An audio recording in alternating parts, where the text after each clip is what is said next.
Tere taas, head TV7 vaatajad, suur rõõm on teid tervitada siit stuudiost ja oleme kogunenud taas kord siia, et võtta ette järgmine naiskarakter. Aga meie tänane lugu tegelikult ei räägi mitte niivõrd naisest, vaid Jeesusest. Jeesusest, kes kohtub patuga, paljastab inimeste südamed ja avab tee armule. Enne, kui me läheme selle loo juurde, siis nagu alati me tutvustame oma stuudiokülalist ja suur rõõm on vestelda taas kord siin laua ümber Anne Saluraidiga. Tere, Anne! Tere, rõõm kohtuda. Rõõm, et sa tulid tagasi. Meil on üks saade sinuga olnud juba ja ma usun, et vaatajad on saanud nüüd juba teada, et Anne, sina oled ikka väga süvitsi, vähemalt Uue Testamendi lugudes küll sees. Ja minu eriala ongi nagu Uue Testamendi teoloogia ja kõik see, mis puudutab Uut Testamenti.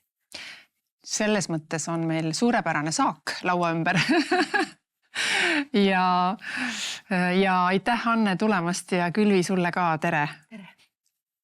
Meie tänane vestlus on siis naisest, kes tabati abielu rikkumiselt ja piibli tekst Johannese evangeeliumis ütleb pealkirjaks Jeesus ja abielu rikkuja naine.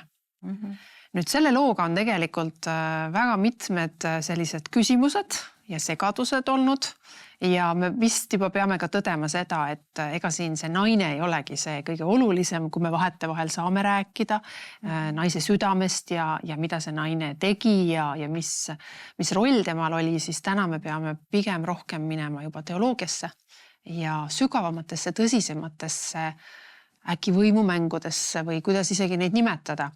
Igal juhul kogu selle sissejuhatuse juures me siis läheme sinna, et Jeesus ja abielu rikkuja naine on üks tekst, mis on olnud tegelikult kiriku jaoks väga oluline tekst ja kõnekas tekst, aga ometi, kui me nüüd selle piibli lahti teeme, siis ta on nurksulgudes. Ja nurksulud sellisele teadlikule piiblilugejale ütlevad, et midagi on teistmoodi. Kuidas sina, Anne, kommenteeriksid selle loo olemasolu siin? No ma alustaksin võib-olla sellest, et piibli tekstide kokkupanemine üleüldse on olnud väga keeruline protsess. Ja kõigepealt, kui neid üldse hakati kirja panema ja neid käsikirju tegelikult, erinevaid käsikirju, natuke siia, natuke sinnapoole, on ikka mitukümmend tuhat. Et need on muidugi sajandite jooksul, aga kõige varasemad on teisest sajandist. Ja teinekord on ainult mõni fragment alles, mõnikord on terve lugu alles, aga kus ta on, kuhu ta paigutub, ei ole teada. Nii et sellepärast see niisugune käsikirjades orienteerumine on iseenesest suur teadus ja veel tänapäevalgi tegeletakse ju nende asjadega. Ja sellepärast siis ka, et on neid Uue Testamendi näiteks neid kaanoneid ja neid on ka omavahel võrreldud. Samuti ütleme, Johannese evangeelium on kirja pandud, on ka jälle omavahel võrreldud neid käsikirju, mis on. Ühes nagu on üks lugu, teises nagu ei ole teist lugu või kolmandat ja siin on öeldud natuke nii, seal on öeldud natuke naa. No me teame, et tollel ajal ju pandi kirja kõik käsitsi. Ja teinekord ikkagi ka see, kes kirja pani, otsustas ka mõningaid asju. Nii et see on ka selles mõttes niisugune huvitav fakt, aga tollel ajal sellele nagu suurt tähelepanu ei pööratud, nii nagu tänapäeval see on. Nii et siit tulevad need erinevused ja sellepärast ka siis see nurksulg on niimoodi, et ühes käsikirjas ta nagu on, ühes kaanonis ta nagu on, teises ei ole. Ja siis küsitaksegi, et aga kust ta siis algupäraselt on pärit. See ei pane kahtluse alla seda teksti ennast, aga just seda kohta, kus ta nagu on. Ja ka see abielurikkuja naine, olgugi, et ta niimoodi on pealkirjastatud iseenesest, ta ei anna edasi seda, mis lugu siin on, aga ta tõenäoliselt on sellepärast, et kuna siin on tegemist, et variserid ja kirjatundjad tahavad Jeesust nagu vahele võtta, see 8. peatükk algab sellega, ja Jeesuse ja abielurikkuja naine, aga kui me läheme siia 7. peatükki, siis on mitmes kohas on öeldud, et mõned tahtsid Jeesust vahistada, kuid ükski ei pannud kätt tema külge. Templisulased läksid nüüd ülempreestrite ja variseride juurde tagasi ja nood küsisid, miks te ei toonud teda. Ja siis tekib see küsimus, aga kas teie olete lasknud ennast eksitada, et oleksite pidanud ta kinni võtma, sest oli ju mitte paasapühad, vaid lehtmajade pühad olid. Ja Jeesus oli templis ja õpetas seal. Nii et nagu see, ütleme, see lugu iseenesest sobib väga hästi siia. Ja tõenäoliselt siis koostaja või käsikirja koostaja, tema ongi siis mõelnud, et see lugu on meil olemas, see on sündinud lugu, see on teada lugu, see suuliselt nagu pärineb ja edasi suust suhu, et kuhu me ta paneme, ta on siiski oluline lugu. Ja niimoodi on ta siis siia nagu tulnud. Aga iseenesest ta, kui vaadata nagu laiemat seda teksti konteksti, siis ta sobib siia. Ja. Siin on nagu näha ka, et see pinge on nagu tõusnud ja tõusnud. Et see, mis seal toimub Jeruusalemmas, et see on ikka juba väga ärev hetk. Ja sobivalt tõmmatakse siia loosse siis üks naine. Ja fookus ei ole üldse mitte sellel naisel, aga see naine on siis, täidab ühte rolli selles protsessis. Keegi on öelnud, et see lugu on nagu siuke võileib, eks ole. Väga hästi. Et siin on.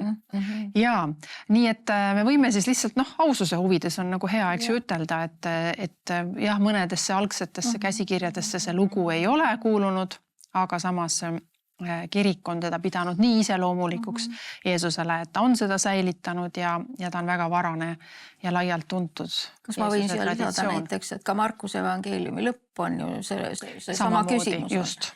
Aga kui jällegi vaadata tervet Markuse evangeeliumit ja vaadata teda koos nagu Matteuse ja siis Luukaga, siis nemad lõpetavad selle loo just täpselt, et Jeesus läkitab ikkagi nad jüngrid välja ja sellepärast jällegi ma ütleksin, et ta sobib siia. No ei ole nii väga tähtis, kus ta siis pärit on või millal ta sinna pandud on. Et lihtsalt nagu ühtlustamise mõttes, et evangeelium iseenesest sisuliselt lõpeb nii, nagu ta lõpeb ja tõepoolest eesmärk oligi siis näidata, et Jeesus on üles tõusnud.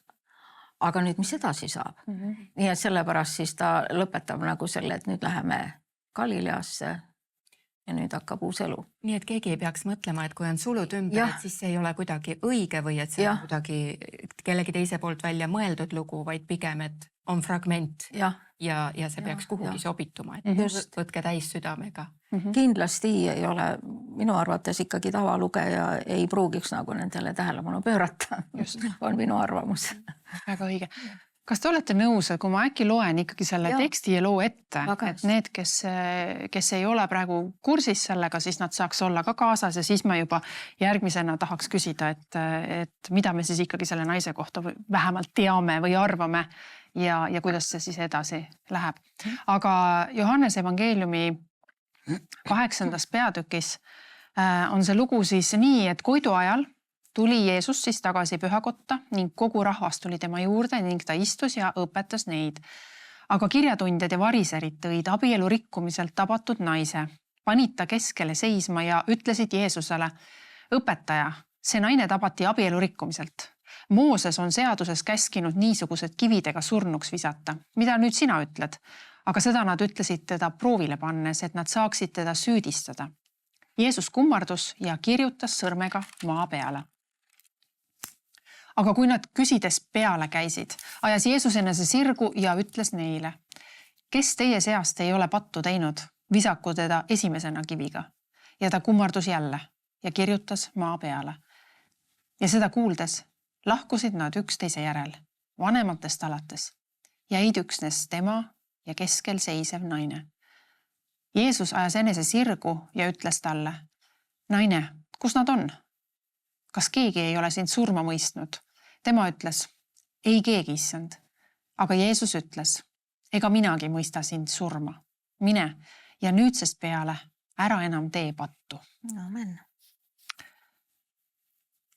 Siin on midagi nüüd võib-olla alustuseks ikkagi selle naise kohta, mida me võime järeldada. Kuidas sa Anne, võtaksid kokku selle, mida me teame, välja arvatud seda, mida me ei tea. Me ei tea ta nime, me ei tea ta päritolu, me ei tea, eks ju, kas ta oli abielus lesk või kihlatud, aga tundub, et ta võis olla siis äkki kihlatud, kui uskuda seda kirjeldust Moosese seaduse kohta. Jah, võis olla küll, aga ta võis olla tegelikult ka abielus. Et kuna siin nimetatakse ikkagi abielu rikkumiselt ja siin on öeldud tabatud, siis kreeka keel ütleb ka otse teolt tabatud. Eesti keeles selles mõttes on hästi öeldud, et ta on abielu rikkumiselt otse teolt tabatud ja panid ta keskele ja see oli siis varahommik Koidu ajal. Ja kui nad olid pühakotta minemas, siis nad tabasid teda abielu rikkumiselt. Aga muidugi loomulikult, et siis on siiski ikkagi kaks võimalust. Sellepärast, et ka kihlust peeti juba tegelikult juba nagu abieluks, olgugi, et ta ei olnud veel ma tooksingi äkki siia selle Moosese seaduse, ongi öeldud 5. Moosese seaduses 22, et kui kihlatu on linnas ja mees magab temaga, siis tuleb mõlemad kividega surnuks visata, nii nagu siin oli öeldud, et Mooses on käskinud. Kui aga 3. Moosese raamatus on antud Moosese kohta, siis see ei ole nii üheselt mõistetav. Siin on öeldud, et kui mees rikub abielu teise naisega, tuleb surmata. Ainult surmata, nii abielurikkuja kui ka abielurikkuja naine. Nii et kui tahta nagu olla nagu variser, siis me võiks öelda, et see naine võis olla kihlatud, lubatud ja oli teolt tabatud. See oli hästi huvitav, eks ju, et Moosese seaduse kohaselt tuli tabada abielurikkuja paar otse teolt. Mitte see, et nad tulevad välja kusagilt ruumist koos või isegi ei olnud pädev see, et nad näiteks magavad ühes voodis või lamavad. Nad pidid olema sõna otseses mõttes teolt tabatud. Just. Ja seal pidi olema 2 tunnistajat. Proovi siis saada. Ja mina sain aru, et selliseid hetki ikkagi peaaegu ei esinenud, et väga raske oli nagu tegelikult tõestada ja selle tõttu ka tegelikult selliseid hukkamisi ei olnud eriti esinenud. Vähemalt on see, mida mina olen lugenud, et ma ei tea, kuidas sina ma ei oska siia ka midagi lisada. Minul tekivad ainult sellised küsimused, et kuidas moodi nad teadsid, et teda tabada. Sest see ju toimub ikkagi kuskil ruumis, ega see ei ole tänava peal. Ja kuidas nad seda teadsid ja kus on see mees ja kas tekib see küsimus, et kas ei olnud isegi mitte lavastatud kuidagi. Jeesusele. Ja mis oli suhe selle naisega, nendel variseridel ja kirjatundjatel pidi ka olema mingisugune suhe, selles mõttes mingisugune arvamus või suhe selle naisesse, et nad just tema välja valisid. Ja tollel ajal muidugi naised olid ikka väga haavatavad ja tegelikult ikkagi sellised nagu meeste rünnakud, nad ei suutnud nagu, ei saanud nagu nendele tihtipeale ka vastu seista, et see kuidagi, nad olid niikuinii juba maha surutud, eks ole, nad nagu ei olnudki ühiskonnas midagi. Nii et siin on väga palju selliseid küsimusi tegelikult, mille üle nagu mõelda. Ja et mitte ainult, et siin on kuidagi, et see jääb mulje, naine on abielurikkuja, aga see lugu on ju palju komplekssem, palju keerulisem, mis see taust tegelikult ikkagi on. Et niimoodi. Ja mõni kommentaator isegi ütles, et ei ole välistatud ka, et need variserid leppisidki tõesti omavahel kokku, et keegi nüüd läheb, võtab selle naise ja siis nad toovad ta kohale. Aga Jeesus pandi sellega lõksu, eks ju, täiesti. Et milles see küsimus seal siis põhiliselt oli? No Jeesus oli populaarne ja rahvast oli ju palju, Lehtmäede püha ja oli palju, siis ta loomulikult õpetas rahvast. Ja kindlasti tegi ka terveks ja kõik need imeteod toimusid kindlasti seal juures ka veel, mitte ainult õpetamine. Ja seal on öeldud ka Jeesus istus maha, mis jällegi väljendab algkeeles, selles mõttes on tore, kui natukene oskab seda, et tõepoolest nagu rabi istubki maha ja siis tema ümber kogunevad inimesed, kes istuvad ka maha. või siis seisavad kuskil taamal, et see näitab seda, et siin on tõesti tegemist nagu õpetajaga, seaduse õpetajaga. See niisugune laiem arusaamine sellest või mõiste, mis tähendab see rabi õpetaja istus maha ja õpetas neid, kes sinna siis tulid. Ja siis, kuna siin on öeldud, et ühed said abi ja ütlesid, et ta on hea ja teised ei osanud seisukohta võtta, siis sellest võib teha järelduse, vähemalt ma teen niimoodi, et tõepoolest nad olid mingit abi saanud Jeesuselt. Ja niimoodi, aga Jeesus oli liiga populaarne ühest küljest. Ja ta õpetas ju hoopis teistmoodi. Ta nagu, tema kõne ja tema õpetus oli see, mis vabastas inimesi, mis nagu näitas neile uusi võimalusi, nagu andis andeks, nagu oli nagu leebe ja kuidas öeldakse Jumala kohta, ta on hea, helde, armuline. See kõik ju tegelikult paistis Jeesusest välja ja kogu tema kõnedest ja tegevustest ja nii edasi, et see oli kuidagi, inimesed tundsid hea olla. Ja rabid olid teistsugused, eks, või ütleme kirjatundjad ja teinekord ka variserid. Nii et nad tõid selle naise selleks, et näha, kas sa nüüd täidad siis Moosese seadust, eks ju. Aga mind pani imestama see, et kui sa uurid Moosese seadust, nagu sina juba lugesid, ega seal oli muid võimalusi ka, et kui ta oleks abielus olnud, siis oli veel see kibeda joogi võtmine, eks ole, et kus pandi, et kui sa oled süüdi, sa jääd haigeks või sured. On selline koht olemas, eks ju. Või siis, ja see oli mingi sisuliselt põrandavesi, mida neile juuenti mingite kibedate selliste taimedega. Või siis tõesti teine küsimus, et kust need tunnistajad olid, et siin lihtsalt väidetakse, et ta oli abielurikkuja, aga silmnägijaid, tunnistajaid pidi olema ju 2 või 3. Et neid ei tooda ka esile. Ja kuidagi see tuuakse Jeesusele ette, keegi kommentaarides ütles väga hästi, et nad üritasid Jeesuse just nimelt seda armuõpetust ja õpetuslikku poolt korraga kohtumõistmiseks keerata. Nii, siin on ohver, kas sa ikka teed nüüd, mis vaja? Et me vaatame. Ja ta oli nagu 2 vahel selles mõttes, muidugi me teame, et Jeesus teadis, mis päriselt oli sündinud. Meie ei tea, tekst ei ütle. Aga Jeesus tõenäoliselt teadis absoluutselt algusest peale, mis seal on, mis see seis on. Ta ei öelnud kindlasti surma väärt ja mine. Ta ei ütle ka, et ta on süütu. Aga ta teeb midagi hoopis targemat, eks ju.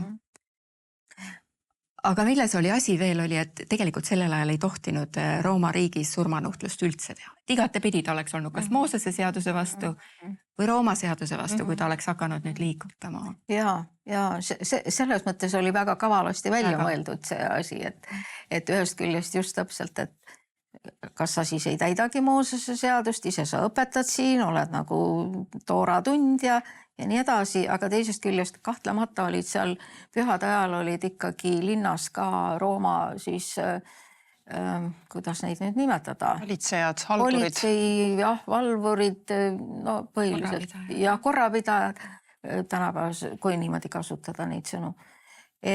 Ja nemad ju tegelikult olid silmad lahti, kus mida toimub, et ei oleks rahutusi, sest rahvast oli ikka pühade ajal väga palju Jeruusalemmas. Nii et ja sellepärast siis Jeesus oli tõesti väga kavalasti nagu vahele võetud. Aga jah. Aga minu meelest see on täitsa huvitav, et ta ei ütle nendele meestele ega naisele, ta ei võta pooli. Ja ma olen mõelnud vahel, et meil kristlastena vähemalt mul küll, neil, kellel on vähe võib-olla niisugust kirge, et me tahame tõe ja õiguses seista ja vahel isegi tõestada, et meil on printsiibid. Et siis on väga lihtne hakata reageerima, aga Jeesus nagu võtab täiesti pausi. Korraga ta muudab oma asendit, ta läheb maha hoopis ja keegi ei tea, mida ta nüüd mõtleb, eks ju.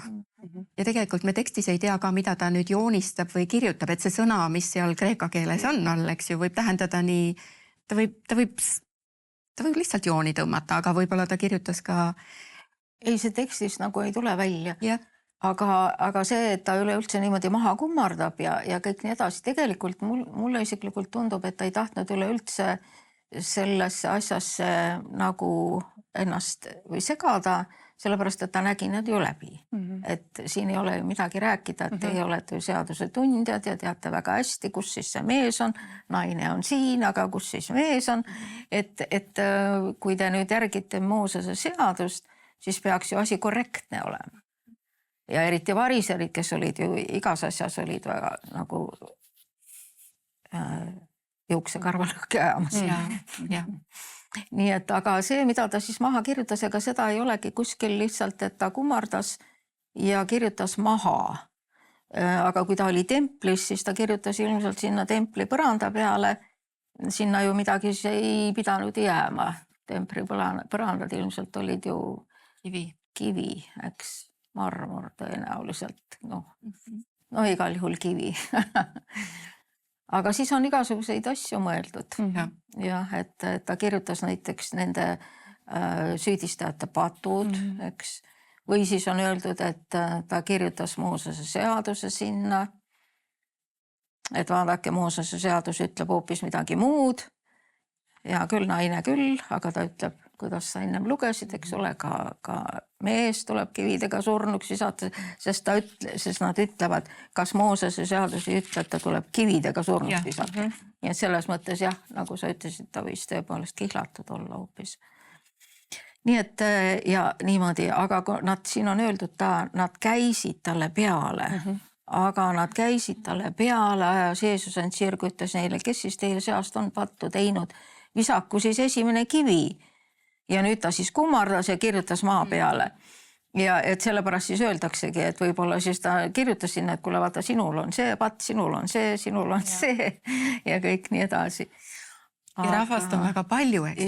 Kui rahvas käib peale, see tähendab, et melu, kas sa oled siis messia, kas sa tõused üles korra eest, eks ju, teatud mõttes selline pinge.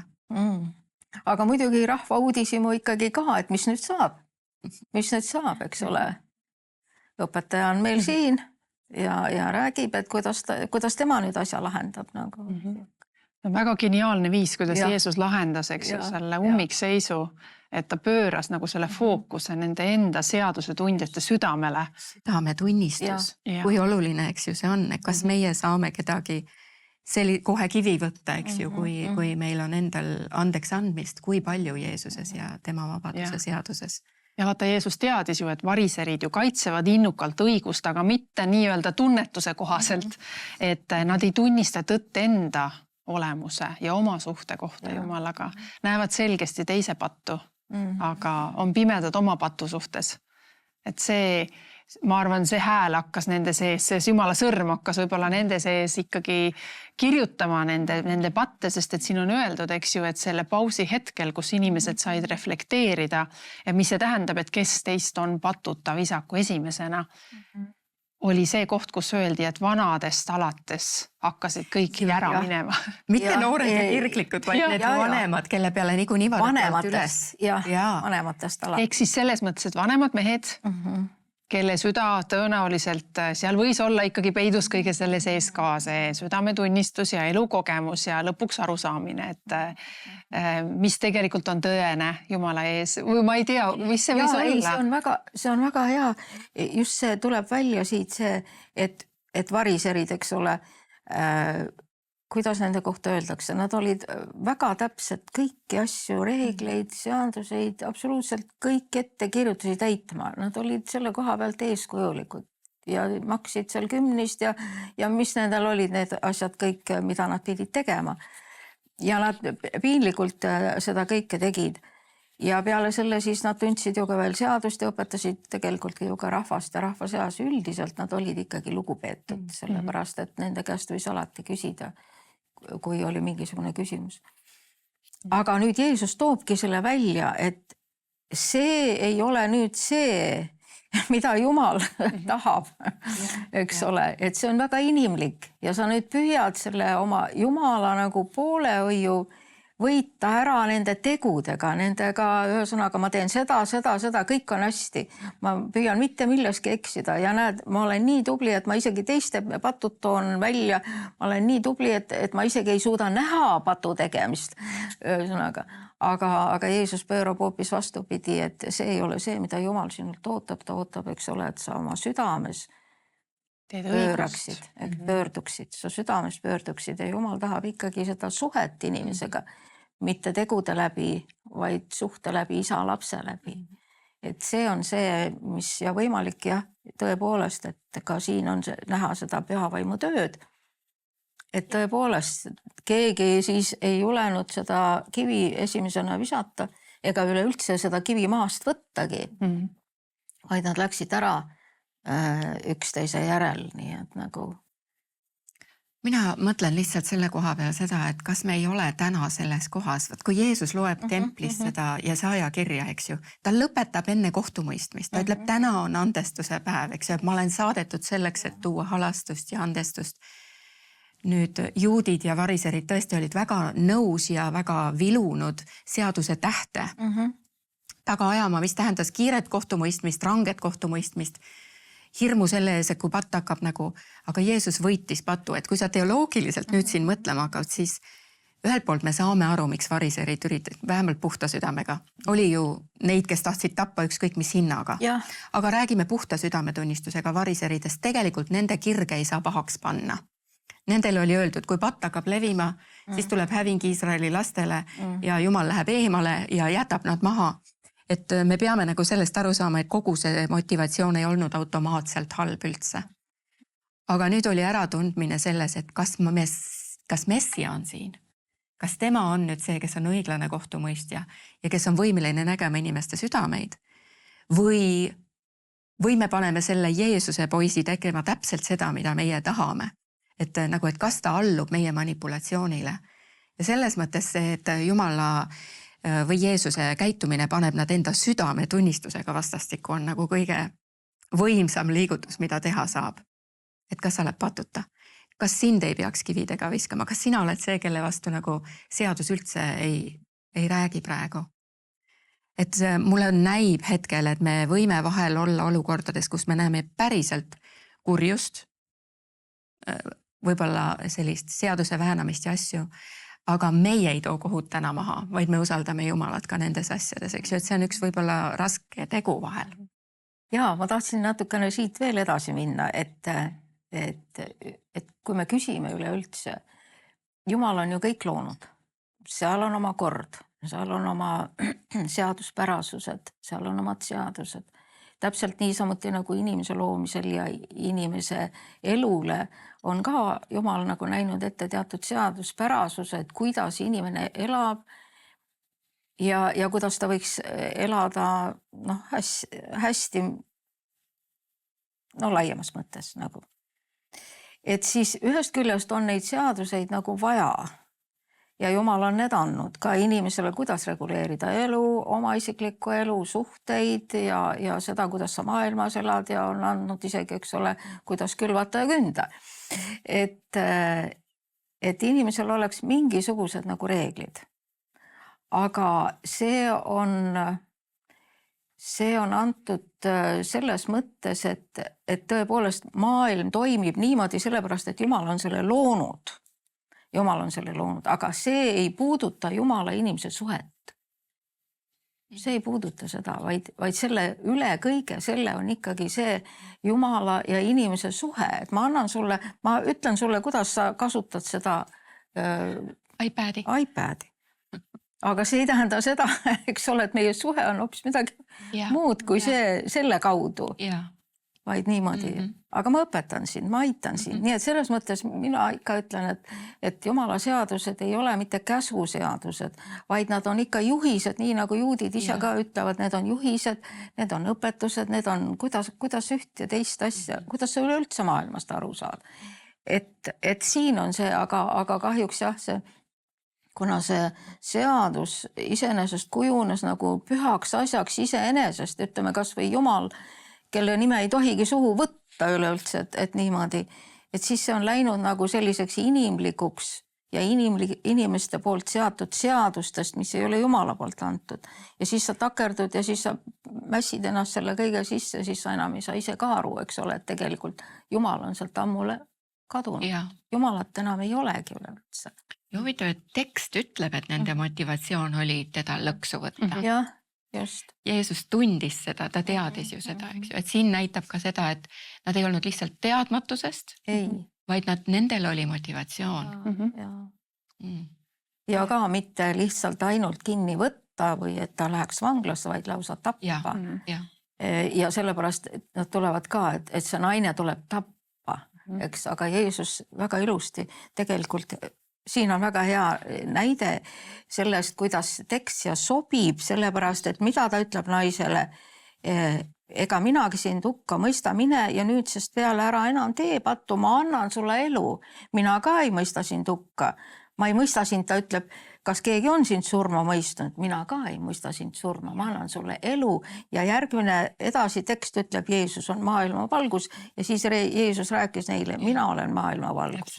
Väga hästi sobib. Mina olen elu. Et see on kuidagi hästi siia põimitud minu meelest nagu. Ja huvitav mõte on ka see, et tegelikult nii naine kui Jeesus kui variser, neil on kõigil üks seadus, nad kõik teavad, mis on õige ja mis on vale. Aga selles olukorras on neil nagu täiesti erinevad rollid ja ometi seadus on ju Jumala looja antud, eks ju, et nad seisavad teatud mõttes tegelastena Jumala õigsuse ees.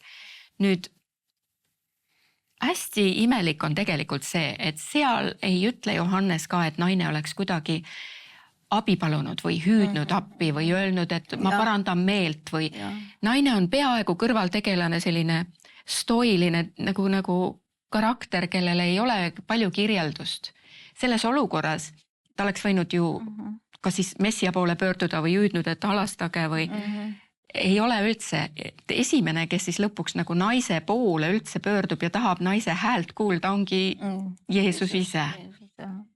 Mis näitab ka seda suhtumist üldist naistesse, eks ju, et kui oli seal nüüd mingit vägivalda või ebaõiglust või mingit manipulatsiooni, siis Jeesus on esimene, kes küsib, kuule, kas keegi ei mõistnudki sinu üle kohut?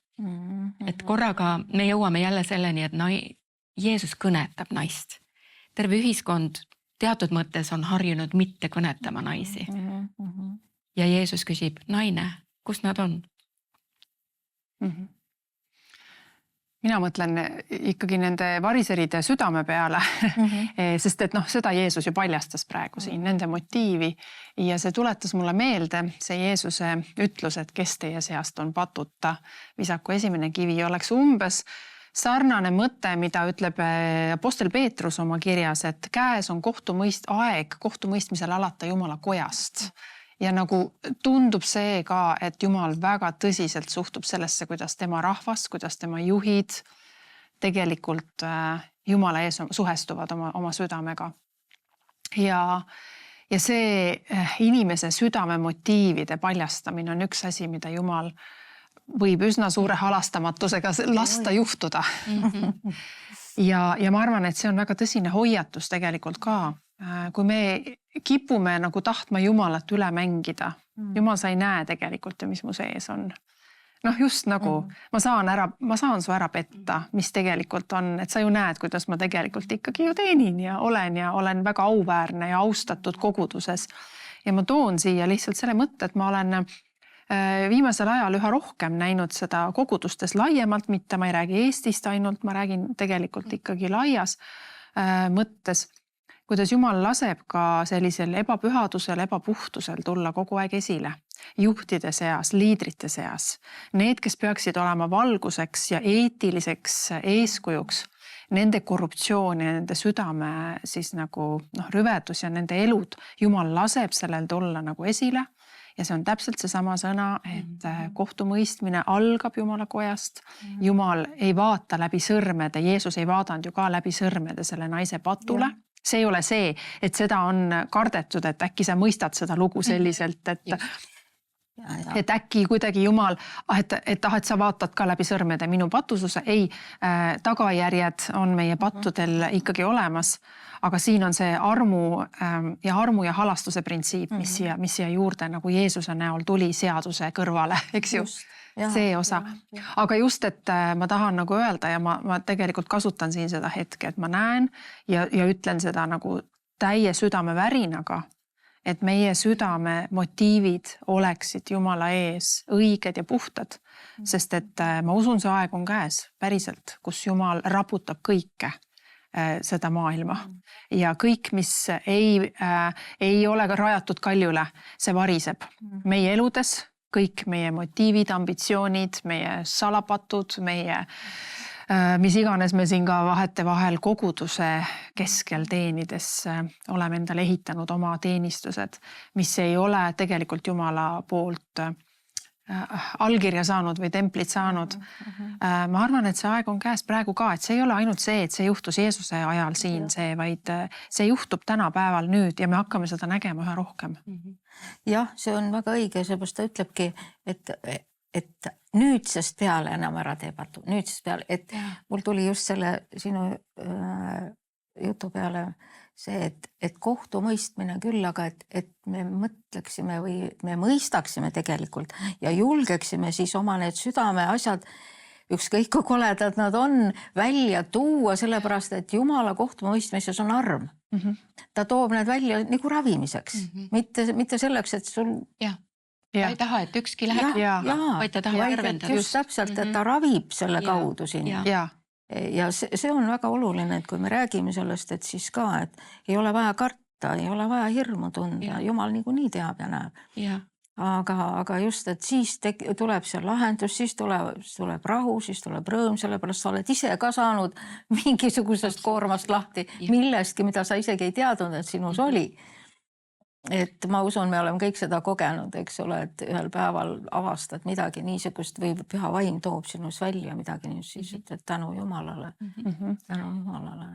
Tegelikult see, et ta ütleb sellele naisele, et mine nüüd ja ära enam tee pattu nüüd alates sellest, see on korralik käsk.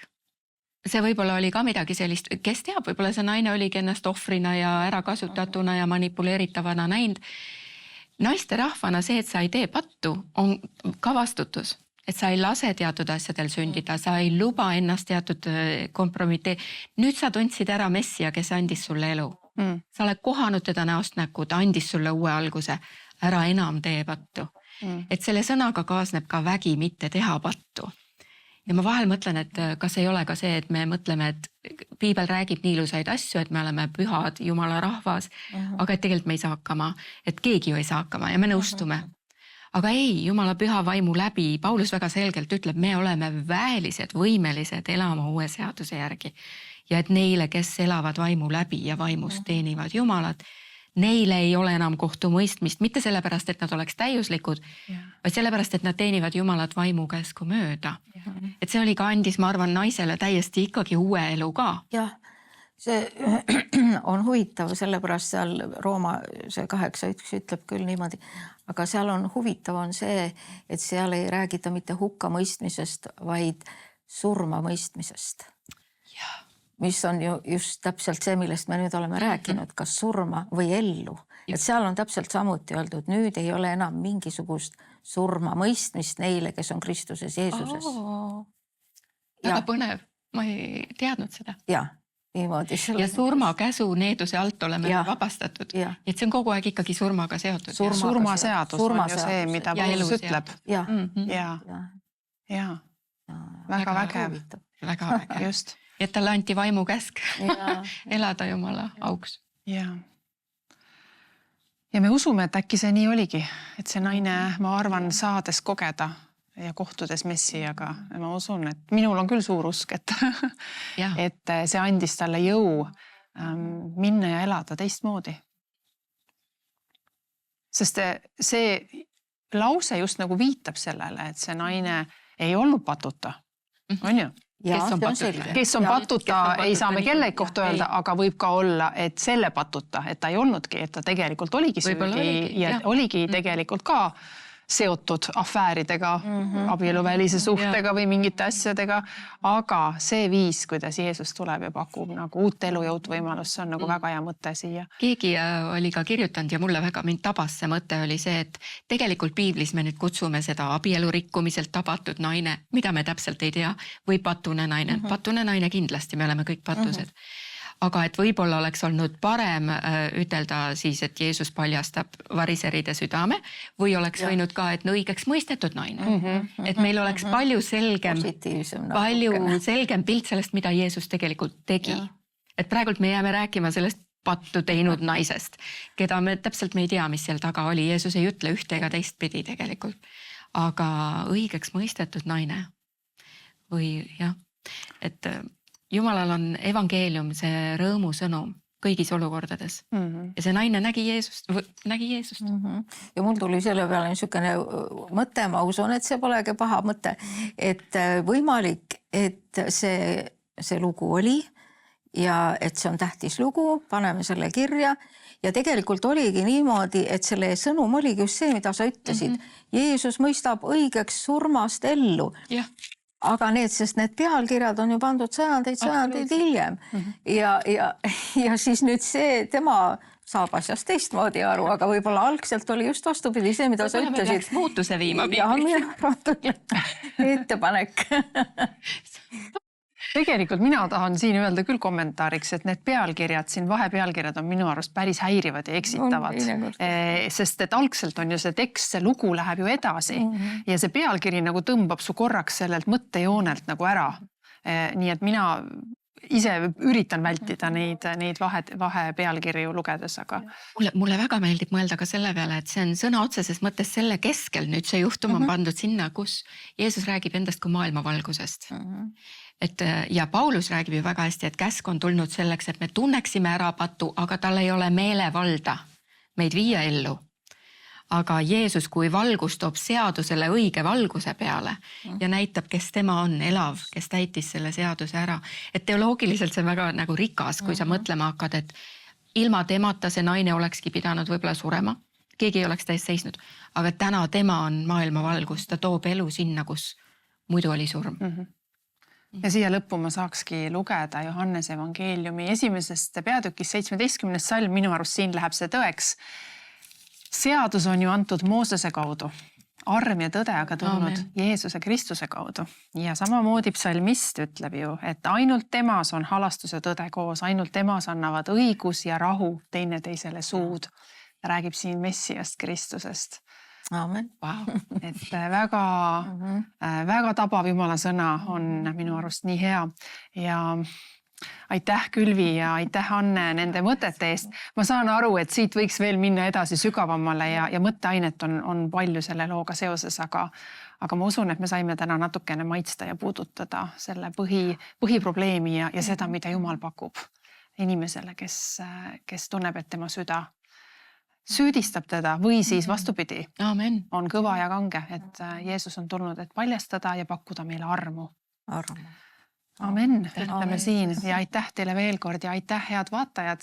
Meil on suur rõõm, et olete meiega kaasas, et te jälgite meie sarja, et annate tagasisidet. Me ei saa siit muud ütelda, kui et me anname oma parima, et ka varsti tuleks uus osa eetrisse. Seniks aga olge õnnistatud ja nägemiseni. Armas televaataja, loodan, et sul on olnud hea ja kasulik aeg meie seltsis. Toetades TV7 tööd, osaled ka ise hea seemne külvamises, mis võib olla õnnistuseks paljudele. Ole julge külvama, et ka lõikus võiks olla rikkalik. Aitäh sinu panuse eest!